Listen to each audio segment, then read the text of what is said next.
comme il nous est demandé de faire un discours sur un thème au choix, parce que je viens de l'Est. À un certain moment, j'avais fait mon stage professionnel au projet VVS de Mukwege. Et j'avais passé 2 mois à l'hôpital. Donc, j'assistais les femmes, les victimes de violences sexuelles.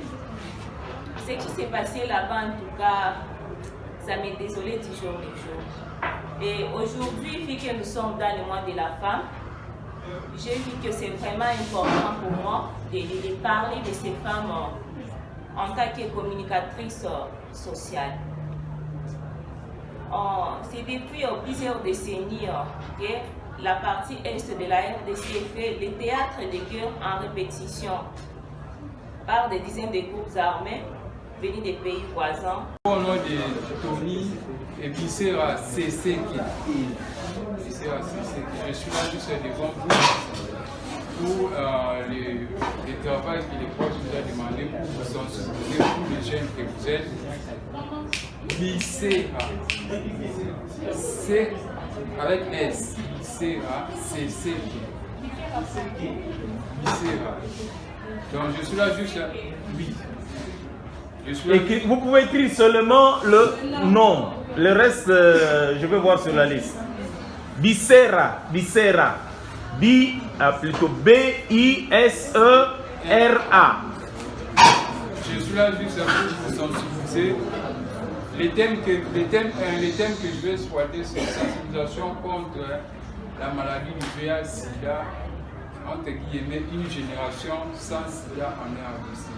Je ne sais pas, parmi vous les jeunes, j'ai du matériel didactique que je veux vous montrer. C'est juste une question provocante pour vous. Je ne sais pas si dans la salle, ça ne sera pas une question répondre par oui ou bien non, non. Ça sera juste comme un parlement. Je ne sais pas parmi vous qui connaît cette chose ou bien qui a déjà utilisé cela. Merci pour votre réponse. Nous sommes là sur ce nom pour vous sensibiliser. La manière. Bonjour la salle. Boulungu. Je réponds au nom de Boulungu de la G1 communication sociale. L1. Ne rentre pas en arrière. L1 communication sociale. Sur le thème, le tabou de la société. Ce thème m'a vraiment préoccupé. Je me suis mis à observer la nature aujourd'hui dans notre société. Il est difficile de voir de jeunes, je veux dire comment bien se comporter. Et cela a vraiment préoccupé mon attention. Surtout, j'ai plus explicité sur ce qui envisage, ce qui frappe vraiment la jeune fille. J'ai plus parlé sur l'éducation de la jeune fille, les tabous qui le concernent, ce qui est l'inédit au fait. Je commence par ici. L'éducation de la jeune fille présente un enjeu majeur pour le développement de la société. Cependant, celle-ci est évitée à la problématique de tenir des stéréotypes sur les jeunes filles qui naissent. Qu'est-ce que je veux dire par rapport à mon thème? En ce qui concerne mon thème, je fais un constat, c'est que les jeunes filles quinoises s'habillent d'une manière un peu bizarre. Partant des membres de l'école de Palo Alto nous dit que tout est communication. Tout est communication, c'est-à-dire même par notre manière de s'habiller, par notre façon, que la manière dont nous nous habillons, ça communique déjà quelque chose. Et je lis un peu l'introduction que je fais. Un adage dit, l'habit ne fait pas le moine, mais on reconnaît le moine par son habit. Cet adage explique que le vêtement détermine le rang social. On a appris à bien lire et à écrire. On est libre, on est totalement libre, a dit Madame Audrey Azoulay, directrice générale de la communication des Nations Unies. Monsieur Larousse définit l'alphabétisation comme étant un cycle d'apprentissage continu, conduisant l'apprenant à l'acquisition de la lecture et de l'écriture. Mais on peut toutefois combiner cela avec une formation pratique permettant à l'apprenant, dès ses connaissances acquises, à être prêt pour l'exercer devant. Beaucoup d'études se mènent concernant l'alphabétisation. En février 2018, une étude a été menée à l'Université de Montréal au Canada qui stipule que 750 millions de jeunes et d'adultes ne savent pas lire ni écrire. L'étude stipule également que plus de 260 millions d'enfants et de jeunes ne savent pas écrire, ne vont pas non plus. Bonjour. C'est Sarah. Je me tiens devant vous pour vous parler de la journée de la femme, des projets d'égalité, la protection et surtout l'autonomisation de la femme et de la fille dans la société. Du coup, la journée internationale de la femme est aussi une opportunité pour nous de prendre la ferme décision et dire stop aux violences faites à la femme. Il faut souligner que l'impunité contre les violences sexuelles faites à la femme et la vie est toujours de mise en RDC. C'est malgré la loi du 20 juillet 2006 modifiant et complétant les codes pénals congolais. Je suis Kabila Kioumoupras, donc vous connaissez votre collègue. Je suis venu devant vous aujourd'hui pour vous parler d'un sujet très important pour notre vie, nous communicologues, ce qui concerne comment vaincre ou franchir ses limites. Tous, nous le savons, étant qu'être humain, nous avons des limites, quelles que soient sur le parler, sur la force, l'intelligence, ainsi de suite. Mais aujourd'hui, je viens vous dire qu'il y a aussi possibilité de franchir cette limite-là. Moi qui suis devant vous, je peux vous dire, je n'avais jamais la force, je dis jamais, la force de me tenir devant quelqu'un. Si je dis quelqu'un, c'est qu'une seule personne et commencer à parler face à face. Et surtout, comment devrais-je parler devant un groupe, surtout la masse de gens tels que vous. Mais grâce à des conseils que j'ai acquis à d'autres gens, surtout du professeur, soit c'était Séverin Bamani, j'ai pu franchir cela. Il y avait des moments que moi, je prodiguais des conseils aux gens, et surtout de nos secrétaires de l'église, comment se tenir, comment parler. Bonjour. Moi, c'est Kaïm Makam Penarufi. À ce qui nous a été demandé par le prof de choisir un sujet, de l'exposer devant vous, je suis intéressée sur les enfants de la vie que vous appelez chez vous. Normalement, nous nous posons beaucoup de questions de savoir pourquoi ces enfants sont dans la rue aussi longtemps que les autres sont sur le banc de l'école. J'ai eu à parler avec certains de ces enfants pour savoir les causes qui ont fait à ce qu'ils sont dans la vie aussi longtemps que les autres petits. J'ai eu à avoir des réponses par-ci par-là. Il y a les uns qui m'ont dit que non, c'était par manque de possibilités de leur famille. Les autres ont été rejetés. Après la mort de leurs parents, la famille n'a pas eu à avoir un aide. Bonjour mes chers camarades. Bonjour. J'ai encore un nom de Gassan Bouchetélé chez Naomi. Mon thème est étudié sur la maturité. Je parle sur la maturité. Pardon? Maturité.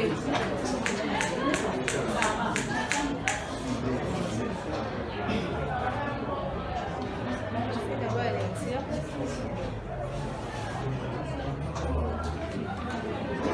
Ici, on parle sur la maturité, comment. Tout d'abord, la maturité, c'est un changement. Et puis, le manque de la maturité, c'est la critique qui tue l'arbre et imparable. Conséquent, derrière cette insalubrité, c'est colle la présence accrue des malades endémiques tels typhoïde, la malaria. En parlant d'insalubrité, lorsque les conditions de vie dans notre logement sont déplorables et menacent la santé publique. Société, pour arriver à son épanouissement, a bien évidemment besoin de changements. Mais les changements que je parlerai aujourd'hui, ce n'est pas un changement dans les contextes vastes, c'est des changements radicaux. Alors, pour illustrer, je vais parler d'une histoire d'une personne que nous connaissons, c'est Paul de Tarse. Paul de Tarse, c'était un militaire romain qui avait reçu une lettre de tuer, soit d'arrêter les compagnons d'un certain Jésus qui était mort. Alors ses compagnons disaient que c'est Jésus était ressuscité. Alors en tant que militaire, il devrait amener ses compagnons de Jésus pour les arrêter. Alors en cours de chemin, il rencontre Jésus en personne qui va le convertir. Ce n'est pas de sa conversion que je voulais parler, mais c'est du changement radical que je voulais parler. Qu'est-ce qui s'est passé? Pendant le cours de déchets, Sarah, aujourd'hui je vais essayer un peu, je serai claire, bref et précis pour ne pas dépasser le temps, pour rien, effectivement. Je vais parler de la considération de la femme dans le monde contemporain. En parlant de la femme, depuis la création de l'humanité, la femme a toujours été considérée comme faisant partie du second groupe. En effet, la femme n'avait pas la place qu'il faut dans la société, ni l'importance qu'elle mérite, comme dit la Bible. La femme a été tirée du code de l'homme. C'est cet argument qui a motivé, selon moi, c'est cet argument qui a motivé nos ancêtres et nos parents à avoir une petite considération pour la femme. Pour ce faire, ces derniers ont... Aujourd'hui, nous allons tenter, en fait, moi je m'appelle Makoudou Seka Tom. Nous allons tenter de parler politique aujourd'hui. Pourquoi politique? Parce que quand vous ne parlez pas de la politique, elle s'occupera de vous. J'épuise cette thématique dans notre société. Les politiques, quand il s'agit de revendiquer un problème, ils nous demandent deux fois de rester à la maison pour des marches pacifiques ou soit pour tout le monde. Et dans cette logique-là, c'est tout le monde qui va dans ces demandes. Il y a les mamans maraîchères qui vont pour marcher, il y a ceux qui sont censés aller au boulot, ils ne partent pas au boulot.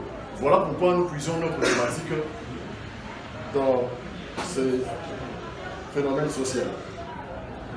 Nous allons essayer d'échanger avec vous, chers amis, au sujet de la cacophonie qu'il y a au sujet de la nomination de l'informateur. Alors, bonjour, chers condisciples. Alors, avant de commencer, je vais poser une question. Qui d'entre nous n'a jamais entendu parler d'une personne morte du paludisme? Donc, pour dire que tous ici, nous avons déjà vu quelqu'un mort ou une personne morte du paludisme. Ces maladies ou ces fléaux luttent, combattent les développements que tous nous prenons.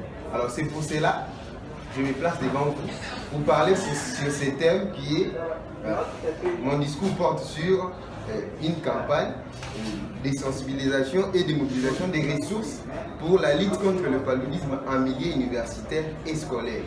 Alors, comme nous savons que ces fléaux luttent contre le développement. Oui, notre discours est basé sur la pénurie de la commune de Sénéba. Chers camarades, vraiment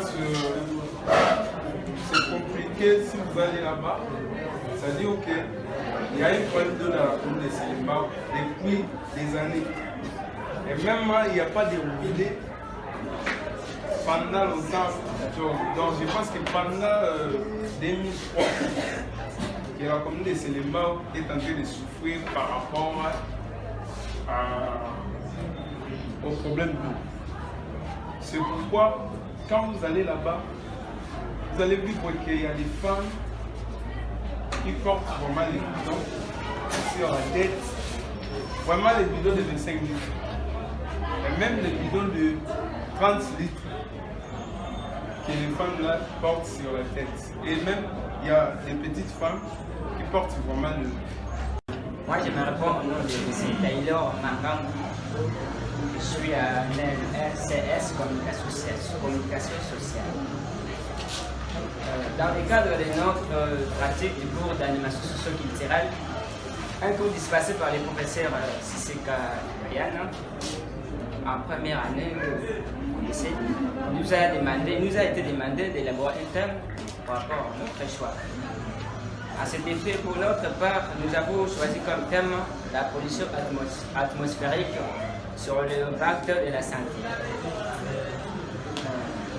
Alors, le premier travail est divisé en 3 sous-points qu'on a évoqués tout à l'heure là. Le premier point sera comme nous allons définir comme le mot la pollution. Bonjour chers camarades, je m'appelle Larissa Mbabiri. Moi aujourd'hui je vais vous parler de la chaîne, mais pas n'importe quelle chaîne, la chaîne de cheville. Les significations, bon, quand tu le portes, que ce soit en or, en argent ou en perles, qu'est-ce que ça signifie exactement? C'est vrai qu'il y a certaines personnes qui aiment bien les chaînes, mais ont peur de ce qu'on pourrait les qualifier. Parce que souvent, quand une fille porte des chaînes, on dit que c'est une prostituée. Et pourtant, que la chaîne soit en or, ou en argent, ou en perles, chaque chaîne a sa signification. Et selon le pied où tu pourras porter la chaîne. Voilà, c'est important. Le titre, c'est la chaîne de cheville entre féminité, élégance et vilaine suspicion. Tout ça a commencé en Inde. Les premières femmes à avoir porté les chaînes de cheville, en Égypte plutôt, c'était des Égyptiennes. Chaque Égyptienne mettait une chaînette à sa cheville afin de répertorier le nombre d'amants que la demoiselle avait pu avoir dans sa vie. Les homosexuels occidentaux aussi portaient des bracelets de cheville en signe de reconnaissance. Oui. Bonjour chers professeurs. Bonjour. Chers condisciples. Alors, je m'appelle Lucas Soro Anisha. Je vous parlerai aujourd'hui de la déforestation et ses conséquences. En parlant de la déforestation, c'est un phénomène de régression de surface couverte de forêt qui soit d'origine anthropique ou naturelle. C'est aussi l'action qui occasionne la disparition permanente de forêts. Elle résulte des actions de reboisement puis de défrichement liées à l'extension de terres agricoles, à l'exploitation des ressources minières, du sol et du sous-sol, à des travaux d'infrastructures tels que les barrages hydroélectriques. Dans le cadre de notre cours d'animation socio-culturelle, il nous a été demandé de concevoir un projet au choix et l'exposer. Nous nous sommes basés sur le comment vaincre l'insalubrité en République démocratique du Congo. Pour ce faire, nous devons nous baser sur la cartographie de la RDC afin de situer chaque province. Pour la réalisation de ce projet, nous avions opté pour la ville de Kinshasa qui a subi une métamorphose car jadis elle était Kin la Belle et aujourd'hui elle est surnommée Kin la Poubelle. Étant communicatrice sociale, j'ai pour rôle d'éveiller la population. Pour y arriver, nous devons passer à 3 processus, le dévoilement, la mise en action et la créativité. Comme la force la plus violente de la guerre psychologique. L'objectif fondamental des terroristes est de créer une psychose auprès du public, de déstabiliser certains esprits. Le terrorisme est considéré comme la 3e guerre mondiale par les États-Unis et leurs alliés respectifs comme la France, le Royaume-Uni, la Grande-Bretagne, etc. Je vais maintenant à présent parler de l'histoire du terrorisme, la genèse du terrorisme. Le terrorisme ne date pas d'aujourd'hui. Dès le 1er siècle avant Jésus-Christ, les zélotes, une des branches de la communauté juive, pratiquaient le terrorisme avec armes à la main pour lutter contre la domination romaine. Le 30 janvier 1966, la conférence de la Havane au Cuba, réunissant 513 délégués représentant 23 pays, a établi les bases d'une nouvelle internationale pour renverser l'ordre établi en Occident. Bonjour à tous. Bonjour. Je sais qu'il est déjà midi, je sais que vous êtes fatigué, mais je vous demande juste 5 minutes. Je vais répondre à ta question. Bon, aujourd'hui, je vais vous parler des grossesses non désirées chez les jeunes adolescents. Dans le monde, chaque jour, 194 filles meurent de suite d'une grossesse précoce.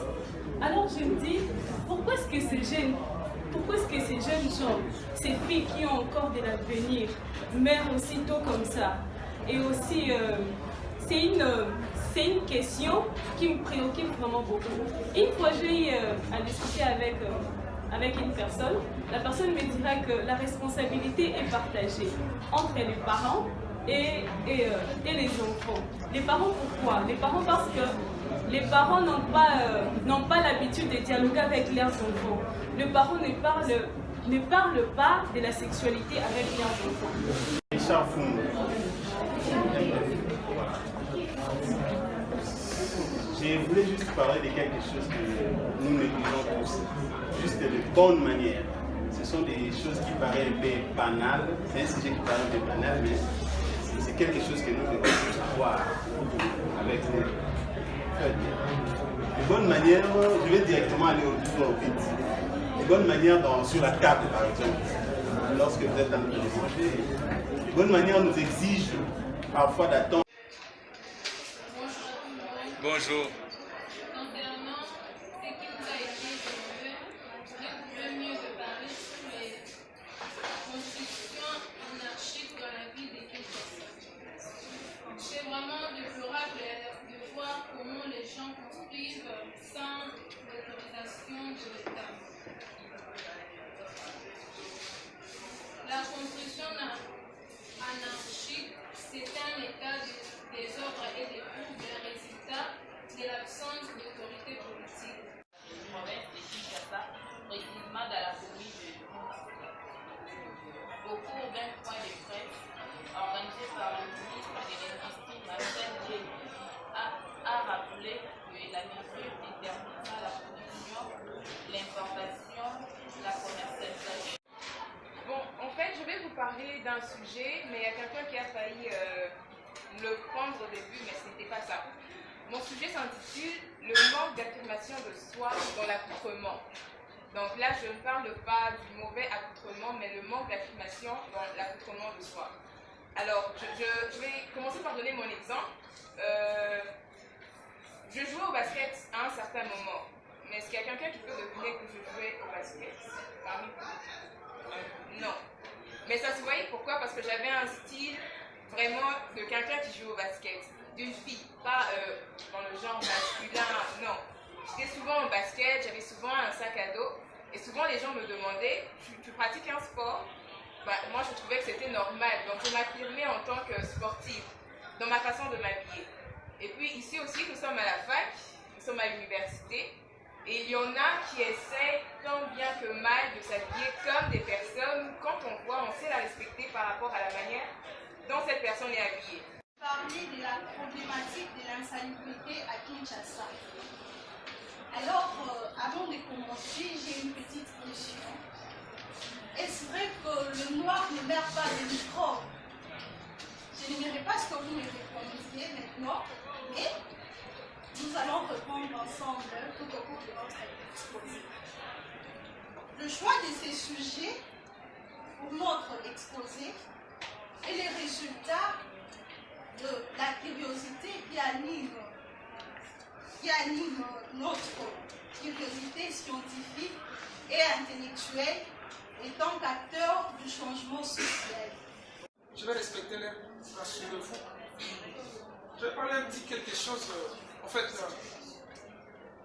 dans le cadre de ce cours de sociologie, animation socioculturelle, allais-je dire, dispensé par l'éminent professeur, docteur, essayiste Sissi Kayana, il nous a été demandé, bien évidemment, de se choisir un sujet qui fera objet d'un exposé devant les 10 professeurs. Alors lorsque nous pensions sur un sujet à exposer, nous jetions notre dévolu sur un certain point d'actualité, même de la culture, auquel cas nous tombions à un sujet sur la musique. Alors nous nous parlons, si pour ne pas parler d'échec, sur un thème que j'intitule les phénomènes Libanga dans la musique congolaise. D'aucun limite. Comme il nous a été demandé dans le cadre du public speaking par le prof Sissi Kayal, mon sujet a été un poisson, donner à un homme un poisson, il mangera un jour, mais lui apprendre à pêcher, il mangera toute sa vie. Depuis l'Antiquité jusqu'à nos jours, pour un homme prudent qui ne veut pas de prendre des autres, la loi de manque d'efforts n'a jamais été un choix favori. Il sait qu'en lui donnant de l'argent, il en dépensera un jour. Mais en lui apprenant un métier, il assurera ses propres responsabilités. C'est quoi un métier? Un métier, c'est une profession qui permet à l'homme de lutter contre la fainéantise, le chômage, et qui permet à un homme de nourrir ses enfants, de leur vêtir, de loger et de scolariser sa famille. De mon discours, je vais juste faire une petite définition par rapport au mot travail. Travail signifie activité professionnelle, régulière et rémunérée. Alors pourquoi j'avais choisi de parler de ces sujets? Parce que maintenant là on est en communication sociale. L'année prochaine on sera en LD à faire. On aura à décrocher notre diplôme. Et après l'obtention de notre diplôme, nous serons appelés à nous jeter bien sûr dans les marchés d'emploi. Vous êtes là? Oui, c'est votre ami Zézaloulé CS. Je suis venu pour sensibiliser les problèmes de l'enfant dans la rue. On ne peut pas dire l'enfant de la rue, parce que la rue n'a engendré personne. Les enfants, l'avenir d'un pays, dit-on. Quel avenir pour la République démocratique du Congo? Quel avenir? Dans un pays où on compte plus de 4 millions d'enfants non scolarisés dans la rue, dans les aires de cours, en train de se trimballer sans soutien moral ni physique, même pas financier. Je sais que vous comprendrez de quoi s'agit. En effet, ici je suis venu vous parler des 3 principaux problèmes qui... Précisément dans la commune au cours d'un point de presse organisé par le ministre de l'Industrie, Marcel Dieu, a rappelé que la mesure déterminera la production, l'importation, la commercialisation. C'est le mois de la femme, le mois dédié à la femme, tout le monde le sait. J'aimerais que les filles que vous êtes applaudissez d'abord pour vous. Parce que c'est un honneur à pouvoir faire le but. Et voilà, j'ai trouvé comme sujet de l'éducation de la jeune fille et de la femme. Il y a certaines personnes qui ont déjà eu à argumenter sur ça. Bon, c'est ce que je voudrais dire de plus, c'est que en parlant d'éducation, il y a un président célèbre, Nelson Mandela, qui a parlé d'éducation. Il a dit que l'éducation est l'arme la plus puissante que l'on puisse utiliser pour changer le monde. Et je pense que je suis d'accord personnellement avec. Et surtout, La grandeur d'un homme n'influe en rien aux études faites, ou au travail, ou au temps de travail. Monsieur le professeur, monsieur le chef des travaux, chers amis et camarades, à votre titre de qualité respective, j'ai un grand honneur et une grande joie pour moi de pouvoir prononcer ces discours devant vous. Et j'en profite de vous dire merci de conscientiser une partie de votre temps du travail qui n'est pas du temps libre à conditionner avec toute attention possible. Un homme à Chicago a refusé $1 million pour une intention qu'il avait mourir pendant son temps libre. Sous tous les cieux, l'être humain a toujours besoin de temps libre qui lui permet prendre du temps pour lui-même. Ce dernier lui permet de bien structurer sa vie, à prendre soin de sa famille, surtout si c'est une femme. Pourquoi ces choix? Parce que aujourd'hui ou demain, nous allons nous marier. Et pourquoi pas, étant que spectateurs, nous allons sensibiliser les autres pour effectuer cette planification. En savoir, qu'est-ce qu'est la planification familiale? C'est l'ensemble de moyens et de méthodes qui permettent de conformer la volonté des parents, le nombre de déplacements de naissance des enfants dans une famille. Et pourquoi c'est important?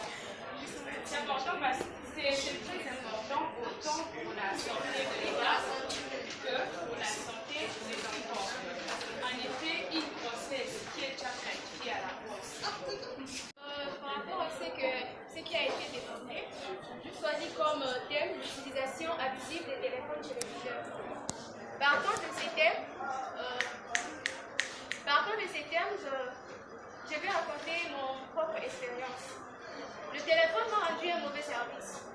Le téléphone, auparavant j'étais trop accro à mon téléphone. Je me séparais de celui-ci quand il était déchargé, soit quand il était seulement déchargé. Quand je travaillais, j'avais mon téléphone. Même à l'église, des fois j'utilisais mon téléphone lors de prédications. Donc je sais, j'ai perdu mes yeux, donc la vision, grâce au téléphone. J'étais trop accro au téléphone. Je sais, je faisais ces thèmes avec comme but d'aider les mineurs à modifier un peu leur façon d'utiliser le téléphone, à changer un peu leur utilisation qui est maintenant actuellement permanente. Les jeunes ne se quittent pas de leur téléphone. Ils sont toujours accros à leur téléphone. Je sais, comme je viens de dire, mon objectif, mon sujet a comme but d'aider ces enfants à modérer leur façon d'utiliser leur téléphone.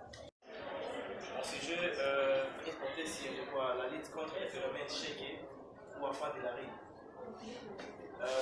Certainement que ce sujet est plusieurs fois répété, mais j'ai touché sur l'angle de l'air domicile. En fait, beaucoup des enfants qui sont appelés des chégués sont victimes de quoi? De ces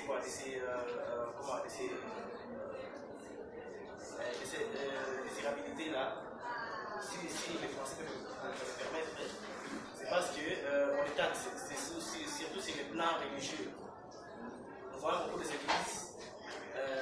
Dans ces églises-là, il y a des prophéties qui sont, des fois, la plupart sont des fausses prophéties, qui disent que non, voilà ton enfant est sorcier, voilà qu'elle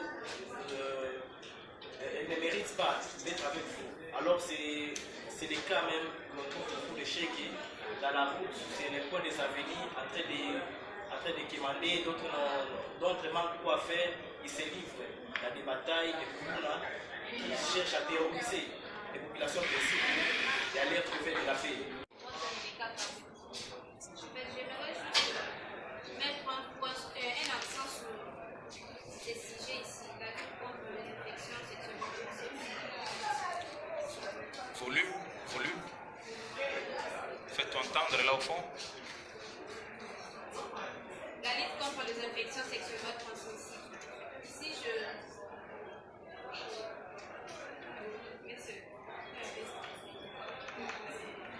Vas-y, reprends-toi et continue. Je peux maintenant rendre quelque chose.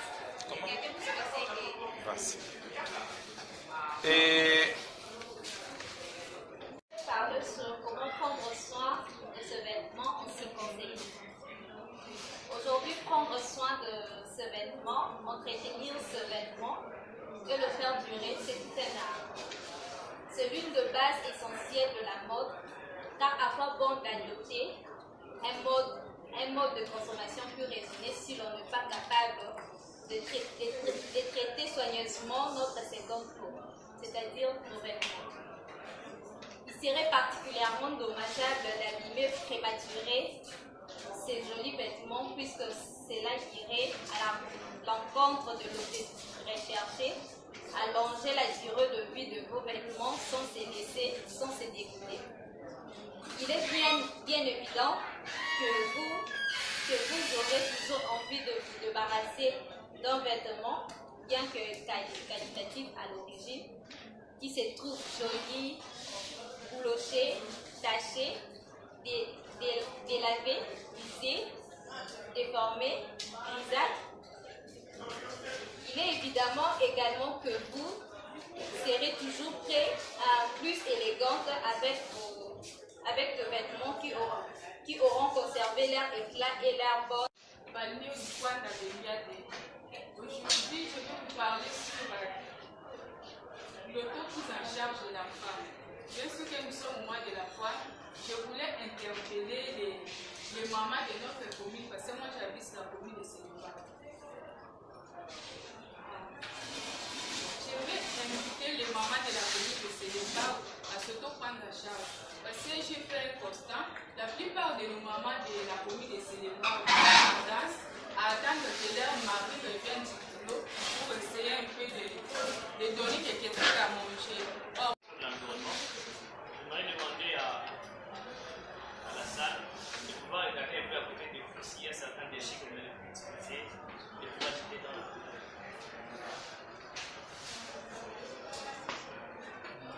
Il y a des papiers mouchoirs.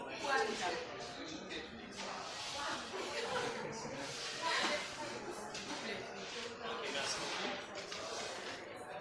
Bon, je vais parler sur l'importance de la protection de l'environnement. En se basant dans notre ville, la ville-province de Kinshasa, autrefois appelée Kinabé, mais aujourd'hui, l'image de la ville a changé et aujourd'hui c'est Kin la poubelle. Bonjour. Bonjour chers camarades. Bonjour. Dans le cadre de notre cours, l'animation culturelle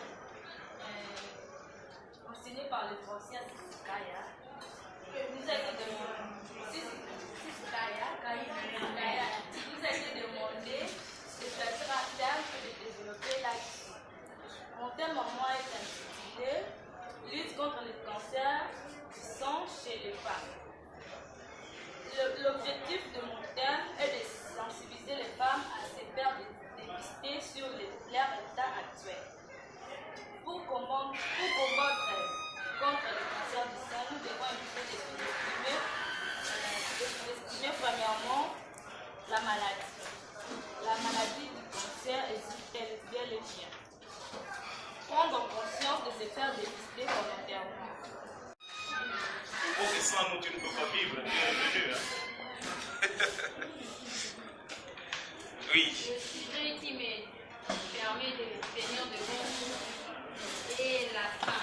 Moi, je viens parler de la faim. Pourquoi parler de la faim? Parce que c'est une priorité. Quand on n'a pas mangé, on dit que le ventre affamé n'a point d'oreille. C'est aussi une priorité parce que quand quelqu'un n'a pas mangé, il n'a pas le courage de se tenir debout, de travailler, même apprendre. Le leçon lui passe comme ça en l'air. Il ne peut pas vraiment être équilibré. Disons, je parle de la définition. C'est quoi la faim en fait? La faim est un message que notre corps nous donne, qu'il a besoin de manger, d'obtenir. Le mois de la femme, le mois de mars. Et je suis vêtu en femme et en panne, allais-je dire, pour commémorer ce mois. Et c'est à l'honneur de la femme. Sur ce, mon sujet est focalisé, mathématique est focalisé plus sur la journée internationale de la femme qui est célébrée le 8 mars de chaque année. Alors, je ne peux pas aborder ces sujets sans pour autant de vous faire un bref aperçu historique sur la dite journée. La journée consacrée à l'honneur de la femme a vu le jour un certain 8 mars 1914 pendant la Première Guerre mondiale entre 1913 et 1914 à travers des manifestations de différentes femmes d'Europe revendiquant la paix ainsi que leurs droits. Le rôle maternel de la femme a été tenté. Le catéchisme est total en seul prédateur.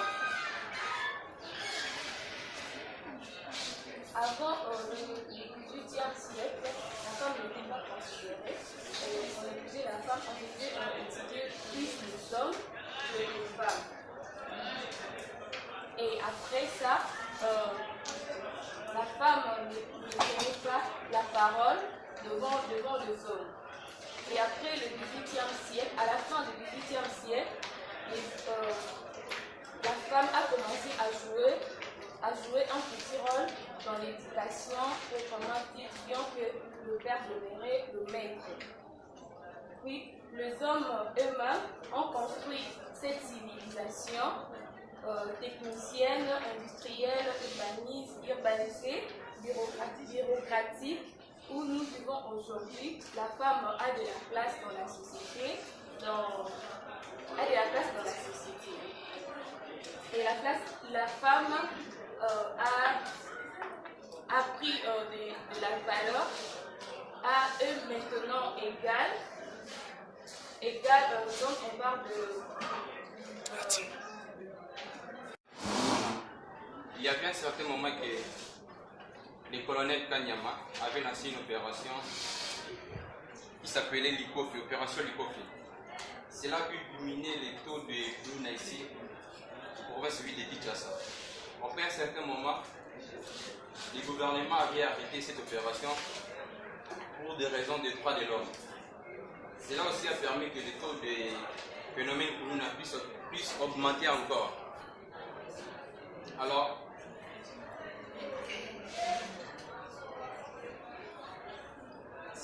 cette phénomène Kuluna met vraiment l'insécurité ici pour le celui de Kinshasa. Surtout dans des communes comme Djili, Selema ou Bumbo. Je suis Lucia Kémikousi. Pour mon sujet, je parle de la sexualité avant le mariage. Et je préférais me référer à la Bible comme exemple. Déjà, la sexualité avant le mariage dans la Bible est simplement interdit, un péché exprès qui n'honore pas Dieu. Et comme remarque, je me suis basée sur la vie des jeunes que nous sommes, filles ou garçons qui pratiquent l'impudicité d'une manière abusive, poussée par plusieurs raisons telles que j'ai énumérées: la rupture, c'est-à-dire la crainte de perdre ton partenaire. Et d'autres personnes disent que